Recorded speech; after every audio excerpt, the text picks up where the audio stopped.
The fuck is up, gamers? I got candy. Oh, my fucking music. Where are we? We're back for episode number 26 of The Great Ace Attorney. In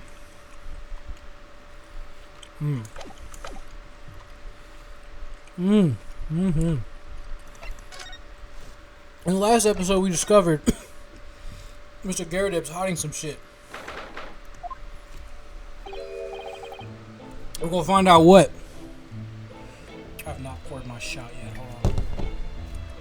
Forgive me.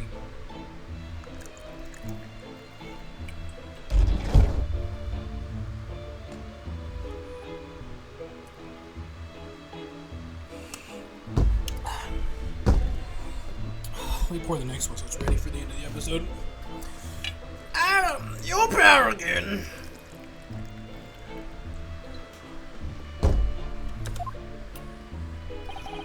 Apparently, was a detective chap, I forget his name. Still hard at work down there.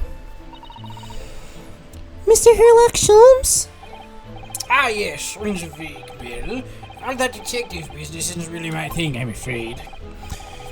Oh, Mr. Sholmes is in his element down there. Jolly good show. Another cup of tea, if you please, June. Oh, there the umpteenth time, woman. Will you watch what you're bloody well doing? I shall be serving dinner shortly, sir. Ah, yes, of course. Frightfully rude of me, but I'm afraid I shall have to ask you to take your leave, if you'd be so kind. Oh, yes, of course. We're deeply grateful for all your assistance. Not at all, not at all. Don't get much chance to talk with young foreigners like yourselves. It's been a pleasure. Best of luck and all that. Perhaps you could see yourselves out. According to Mr. Sholmes, Mr. Garrideb is hiding something. And since no other avenues of investigation seem open to us at the moment, perhaps we should do some digging. This actually seems like the worst idea possible.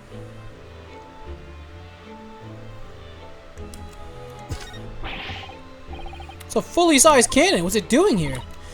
Oh my, it's real. I thought it might be a replica. That old thing? Well, it's more than a toy. A little more than a toy. The army was selling it when I retired, so I decided to give it a new home. You never know when the enemy might attack next. Surely used to have a cannon about the house. What in the precious plum is he talking about? Don't tell me this thing's frozen too. Really, isn't it overkill?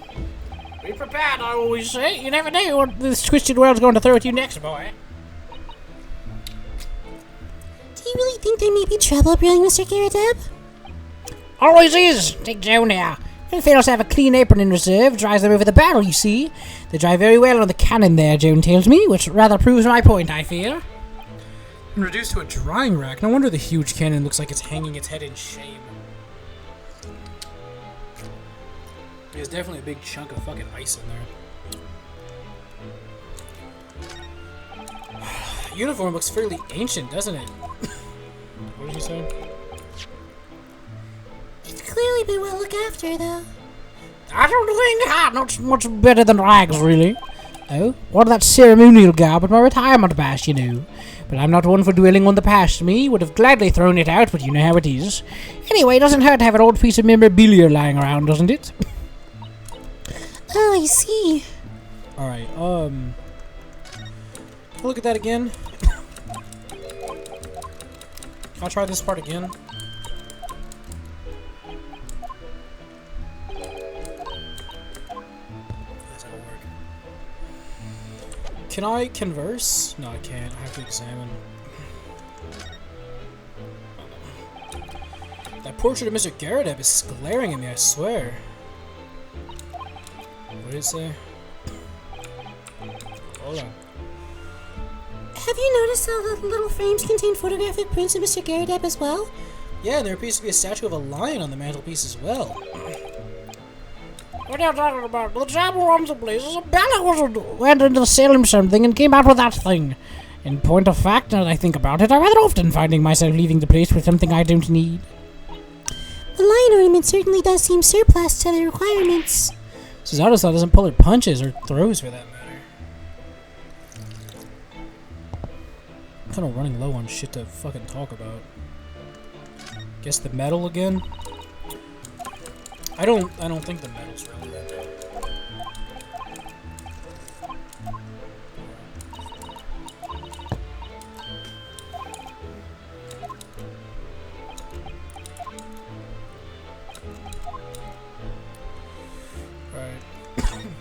The fuck is that? Are those mortar shells? Why do you just have mortar shells?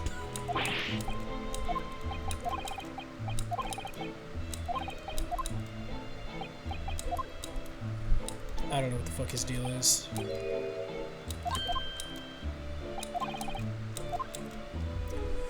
Yeah, I don't think any of that's relevant. Whose books are these? Right.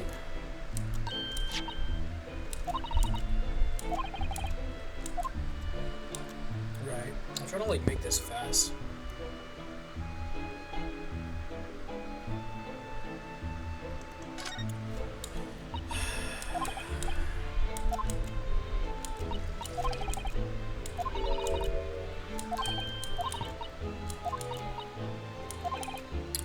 They won't open the window?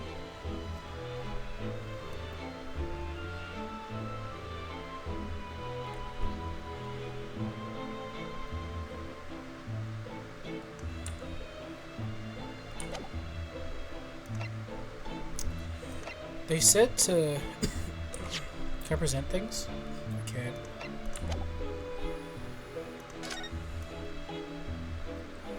I'm not really sure what to do here. I mean, I feel like I've examined everything.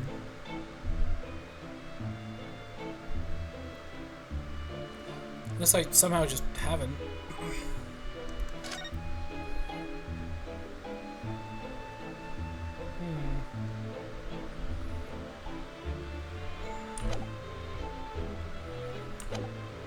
I definitely touched on everything. I need to spend more time. But there, what else is there to examine? I'm gonna look it up.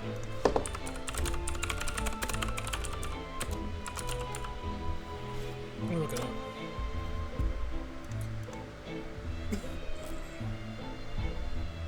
Oh wait, hold on. I forgot to add fucking Chronicles. They start pulling up fucking Edgeworth and Gumshoe.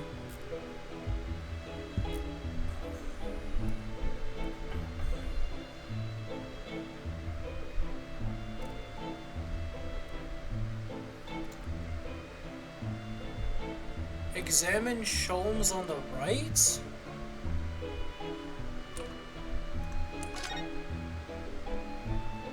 How did I... What is he doing over there? Mr. Sholmes? I don't even remember why the fuck I paused. It's so fucking free. I don't even remember. Aha! We meet again, my dear fellows! Good gracious! I'm just freaking now.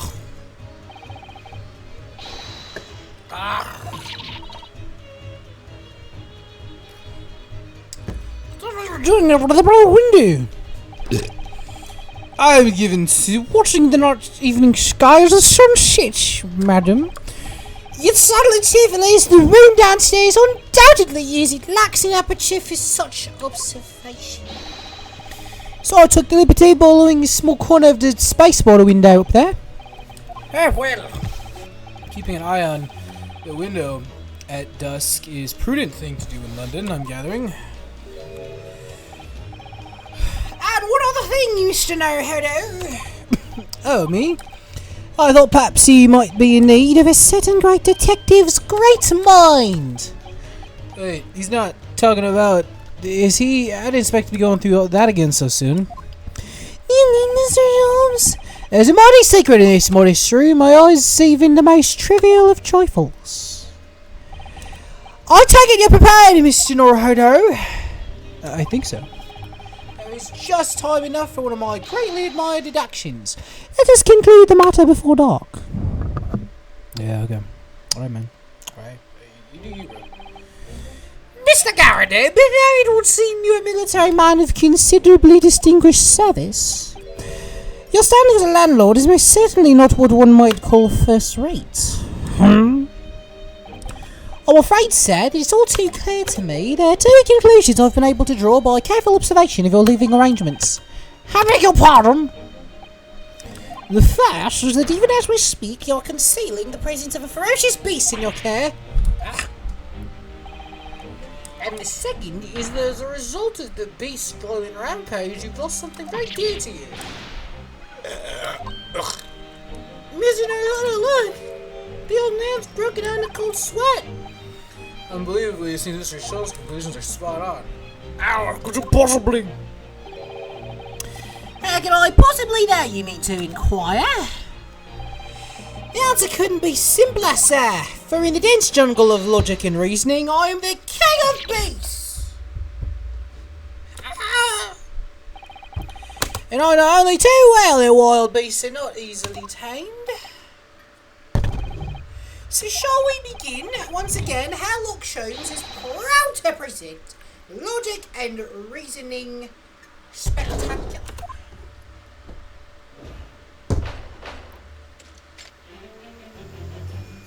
Smells weird. Oh, fucking talking, I guess. It certainly shouldn't take a great detective to see that a fearsome beast has been on a rampage of late within these four walls. I didn't even fucking notice that. Thus we are faced with the question, what form might this beast take? For a man with a military breeding, your eyes are uncommonly candid. Your flight of glance, Mr. Garrideb, leads us directly to the answer. The true nature of the beast has run rampant here, as revealed by that lion statue. Yes, though an army man, you appear unimposing at best, a fact fueled by admiration for the mighty lion, the king of beasts. What is this beautiful, I ask you? In the end, your admiration became so great, in fact, that you had a living, breathing specimen shipped from India, which you tried to keep in this very house. Yet living with such a wild beast proved more difficult than you'd imagined. The chilling traces of a wild rampage are still very much in evidence. Well, as we look around, the beast in question fails to present itself. Where could this angry creature have disappeared to? Madam?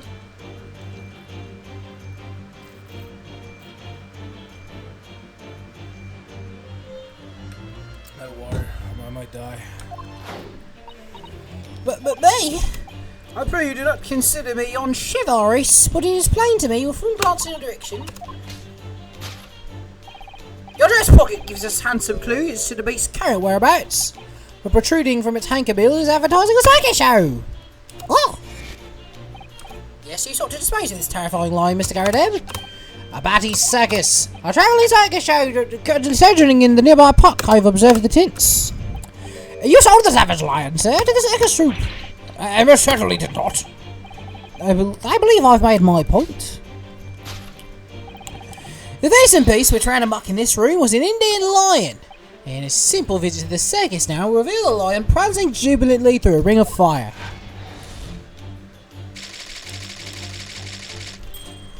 What the fuck? There's a second topic? Aftermath. What? No, Mr. Garrideb. It is plainly clear that you still have deep feelings for this formidable beast. Indeed, that blithe pose, the distress this loss has caused you is veritably tangible. Your head weighs heavy on your shoulders, the pain you feel being revealed by that supporting arm. With fits of tears, you let your beloved beast go. The strain of losing something so dear to you is clearly visible in your visage. Nonsense, man, I simply... But what we must now ask ourselves is the true cause of this pain. I mean, it only follow the direction you're going to for the answer. Yes, this pile of bills has given the rise to the pain you suffer. Every envelope contains another demand for payment. No. For cartloads of meat, potatoes, wheat and tea.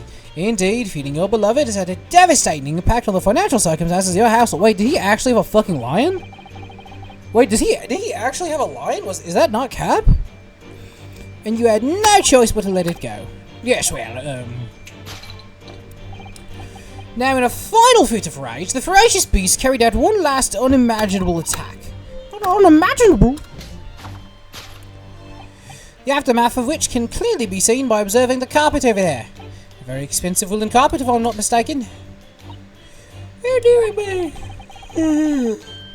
What could have caused such a destructive outburst? Ah, this time, madam, I'm afraid it's you who has inadvertently revealed the truth to me. You're wondering why I settled upon the answer very neatly indeed. Yes, to explain the dire state of the carpet, we'll need to look at the Tower of Cakes. Oh.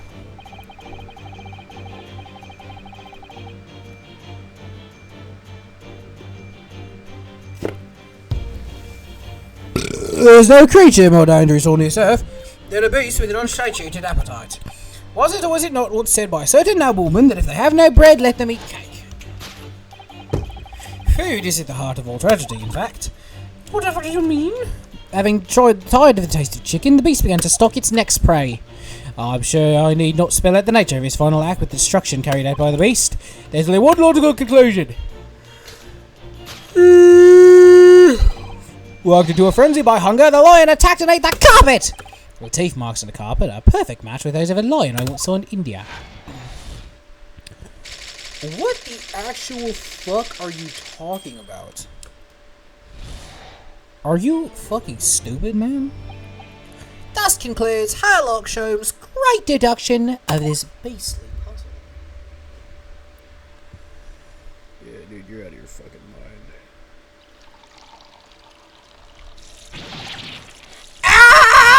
What is the matter with you, Daniel? Boy, scolding hot hell over me! Oh, I'm sorry, Mr. Goddam. I'm afraid I didn't notice. My deductions can be startlingly sharp. It stands to reason that your cup running over. Indeed, my revelations can make people spill tears at times too. Oh. Mr. Sholmes, sorry to butt in again. Can I make an observation? Why, certainly, Mr. Naruhodo. What is it, again? Well, your deduction just now, do you really think a lion could have fit in a room in this size? Indeed, it's the only possible explanation for the facts. The terrifying truth all too often lies beyond the realms of common sense. But wouldn't it be an idea to consider what lies inside the realm of common sense as well? Just an idea. But if an uncaged lion had run amok in this very room, surely Mr. Goddam and his maid would have been hurt, or worse, eaten. Oh, that's where you're stuck. No doubt the former military man held his own against this beast using that large cannon. What? This here's a cannon. If you got one really big intruder. Got a cannon. I thought you said they sold the lion at a circus. And what about the food? Meat and potatoes are one thing. But I don't believe I've ever heard of a lion that drinks tea. Ah, my dear Miss Susanna, it occurs to me was...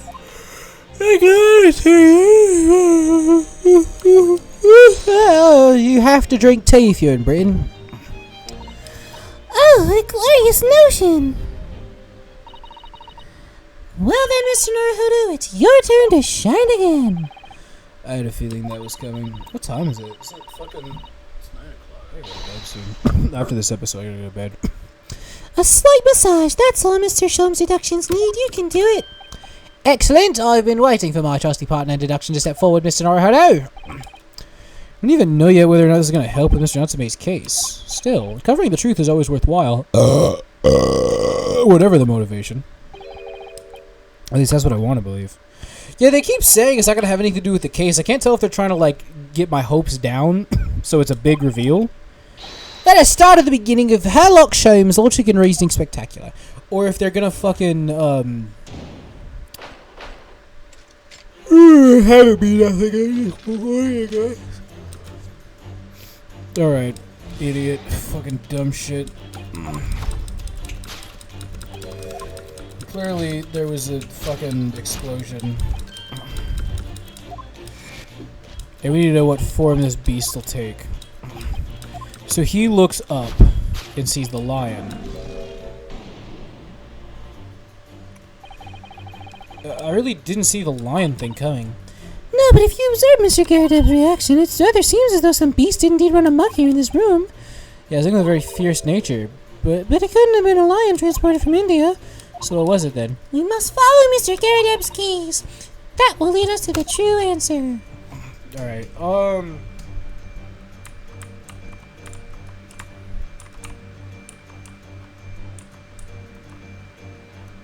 Just gotta like move around.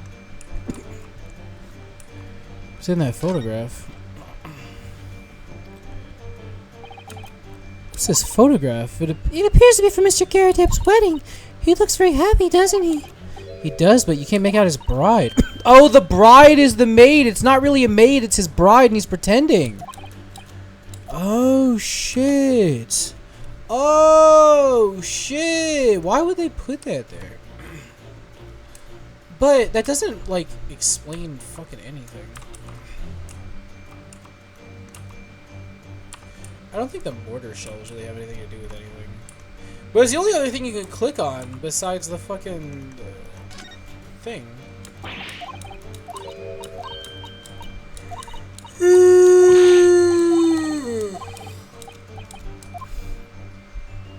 Maybe I have to like click the statue?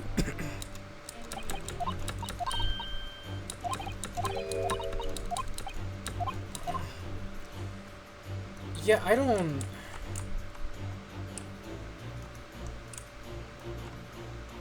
If I present that, I don't think anything happens, right? Is that it? Jumping to conclusions is crazy. Yeah, I fucked up. Alright, my bad. What else could it fucking be? I can only turn in those different directions. So if it, like, actually if it's not that, what the fuck is it?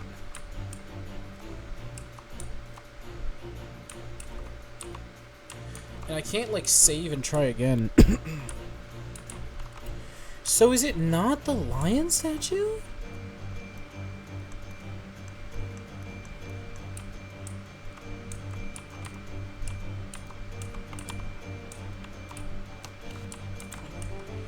Like, I don't know what it could be.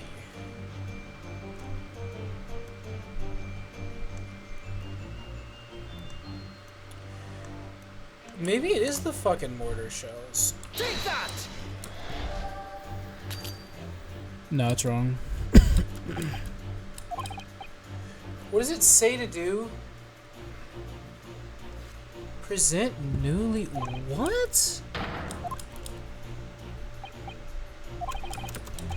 I literally fucking did... Oh, I hate this game. I can't even, like... No, I can load. No, this is actually horseshit. Hold on. No, this is such fucking... Did you not see me? I clicked it.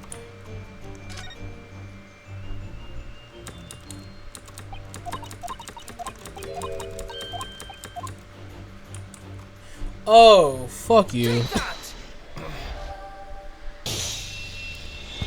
That doesn't make... He better fucking explain it. True nature of the beast that's on rampant here is revealed by that newlywed bride. Precisely, Mr. Narhide. I know the explanation could possibly fit. What the fuck? Yes, this framed print pictures your wife, Mr. Garrideb. And while we meant the fact that her face is obscured, we can still make out her mighty arms and the considerable horsepower they must contain. What the fuck are you talking about? Indeed, surely any woman of such powerful constitution would be honored to be described as a beast? What the fuck? What? I'm not even... This is fucking stupid. The chilling trace of a wild rampage? Where could this angry creature have disappeared to, madam? But me? Probably you don't consider me unchivalrous, but it is plain to me with one glance in your direction. Your dress pocket is a handsome clue to the beast's current whereabouts. Oh, and that's where I do the wedding ring.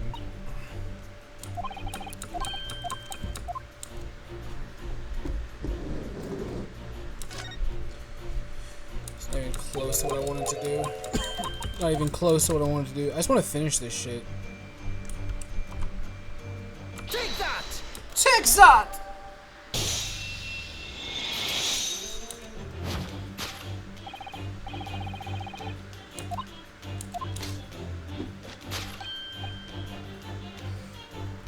Flower lily. It's you, bitch. It was identical to the one shown at the end of Mr. Garrett's Bride in photographic print. In other words, you're no ordinary household maid. No. You're Mr. Garredeb's lucky bride. You are Mrs. Garredeb herself. Hey, my wife!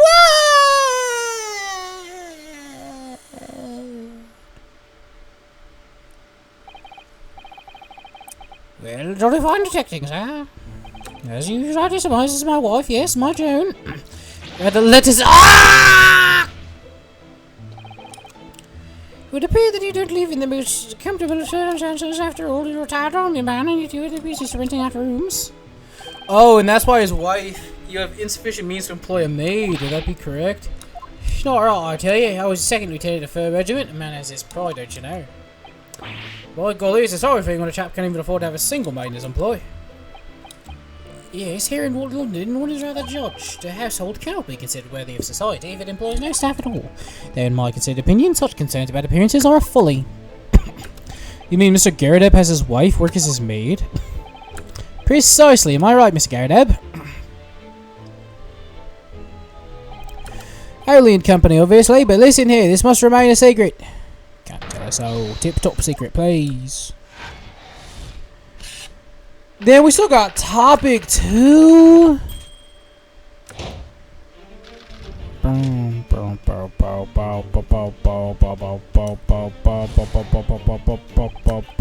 Now, Mr. Garredeb, you're clearly a homosexual.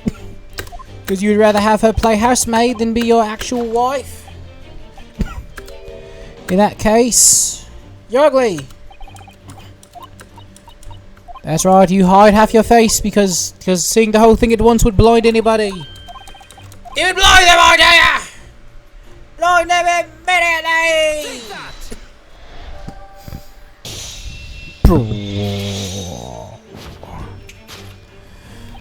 Oh yeah, your head weighs heavy on your shoulders. The pain you feel is being revealed by that slapped cheek. And of course, the deliverer of that impressive mark on your cheek that refuses to fade is the bitch in question, Joan Garredeb. Well, yes. You'd be desperate to hide the slap mark on your cheek, sir. Ah!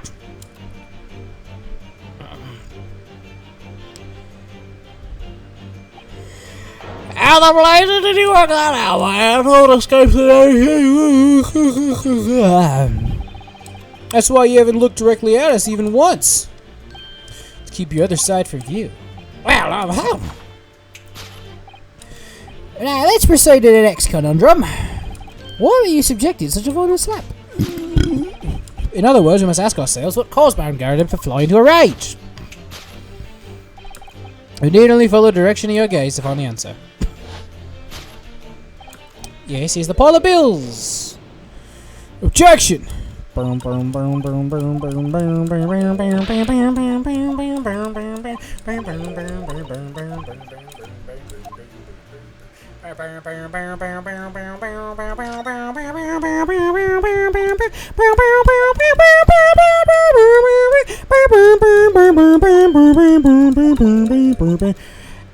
James, I love you.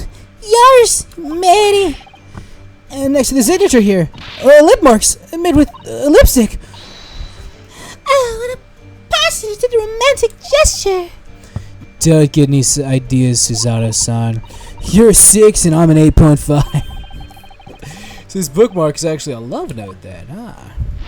Well, in that case, I'll just go ahead and present it. Present!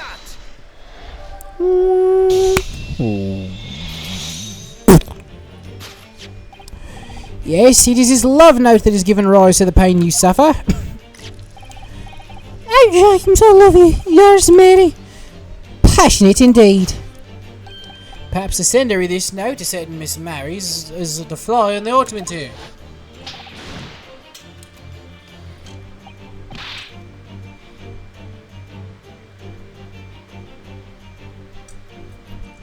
But I don't know the bully woman. You don't know her. Then no, that note wasn't written to me. It was just in the book. I didn't know it got there. It was just in there, you say? That's right, that's what I've been. Unlikely story. Now listen here, Joan, old thing. I explained at the time. I bought the book at that second-hand place and that note must have already been in there. So the previous owner of the book was using the note as a bookmark, you mean? That's right, that's what I've been doing. Unlikely story. For heaven's sake, woman, look at the name. It's written to James. My name, in case you forgot it. Unlikely story. Are you questioning my name now? Damn! Damn! This isn't funny. This is domestic abuse. She's burning him. She's slapping him. This isn't funny. This is not funny at all. She's a beast. I'm not picking the woman or the bear. I'm picking the bear. At least I can fight off the bear. Look at her. Look at her. Look at her. Why I oughta. What? All right, Archie Bunker. All right. She got built like Archie Bunker. And a final fit of rounds, the ferocious beast carried out one last unimaginable attack.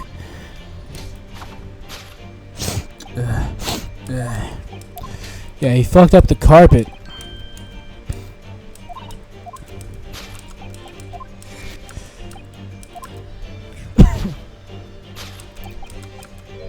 Tower of Cakes. No, silly goose.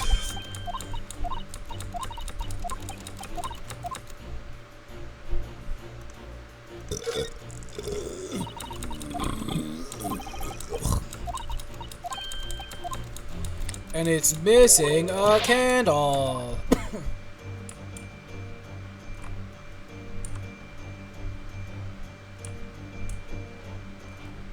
Take that! Take that!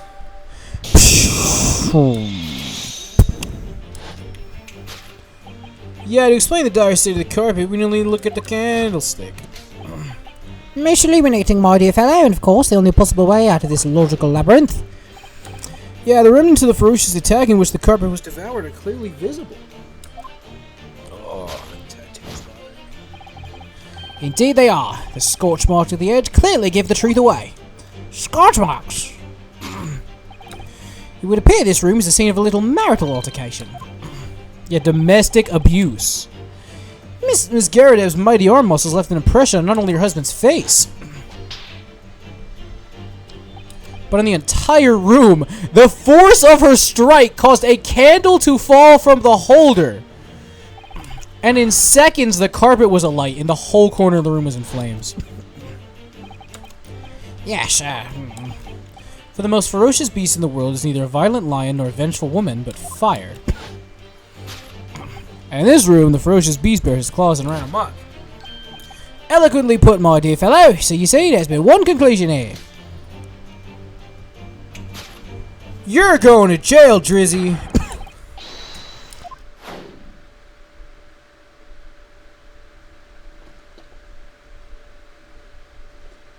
You good, dog? Mr. Sholmes, sir. I salute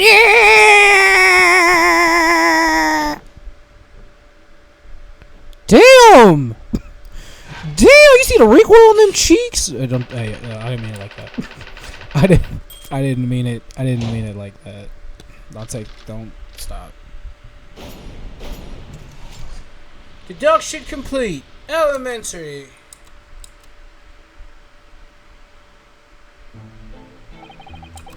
So these dash log winter nights, you know, nothing to do with reading Trying to Fire. Luckily, there's a jolly good second-hand duck shop around the corner. Got all my novels there. And if I your particular novel, you discovered some rather illicit material. For which your wife admonished you harshly, it seems. Don't know about admonish. Demolish my vehicles at the mark and pieces. Ah! Here we go again. And the carpet was that destroyed by fire when candle fell on the floor? I say it was that bit blinking eye, you know, and the whole place filled with smoke. Couldn't say a boy thing. It was caught between the old stick's rage and the raising flames. He painted a torrid picture, sir. One that would have been most entertaining. Sympathy for you. Didn't take long for the fire to spread across. The bodily furniture started to go up as well. We had to hide the mess behind that screen for the time being. Over here, Mr. Gyarados? Well, you have nothing more to hide now, if you'll allow me. Yeah, what are we gonna find that he's hiding? Huh. And all my favourite novels in that case. As soon as the fire got a hold of him, that was it. Whoosh, up in smoke. And the wife started hurling things at me. Ugh. What a terrible sight it must have been. There was I backed up against the window and a heavy enemy fire, incendiary books coming 10 to the dozen. Most of it is, I lost my favourite book called The Lion's Pride. Lion's Pride? Oh yes, the notorious love of big cats coming through again. I assure you the title didn't influence my choice the slightest. The poor man really did lose something dear to him as well as the ferocious beast Rampage. Mr. Sholmes' deductions turned out to be correct once again. Can only be described as a great British wonder. I tell you, it was total carnage. Flames everywhere and the old stick fell fiddle. Out of interest, what time of day was that? I'm not sure I can remember. It was 2 days ago now. Let's see, around 5 o'clock, I think. So at exactly that time, as a terrifying incident was unfolding outside your window on the street below. Even more terrifying than the inside, I can assure you. The whole of Blighty could have been flattened outside my window at that moment, and I wouldn't have noticed a dashed thing. Oh, really?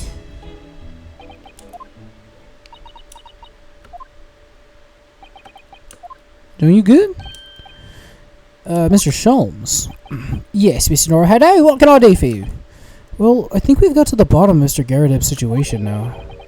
But what does it have to do with Mr. Natsume's circumstances? I can't help you there, I'm afraid. What? My dear fellow, if you recall, I did say as much from the outset.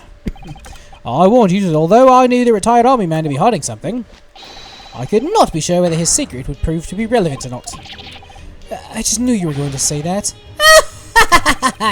Now, Mr. Norhado, you mustn't lose heart. Bear in mind that all things fall into only one of two categories. Those relevant to the case and those not. That makes no sense to me. Well, no matter. It is of far greater importance to you that you make up your own mind now. Sorry? Visiting hours at the prison will be over soon. Oh no, is that time already? If we're to accept Mr. Natsume's case, we have official paperwork to attend to. So that's it. No more time to think. Perhaps you betake yourselves to be bidding us farewell now. I must prepare supper for Mr. Gyarados. Oh, yes, I'm so sorry. Thank you both very much for your time. Suzeki-san will be waiting for us. I'm gonna have to give him an answer. Yeah, I'm gonna call it here because we're at 38 fucking minutes. So, thank you so much for watching. I'll see you next time. Bye-bye.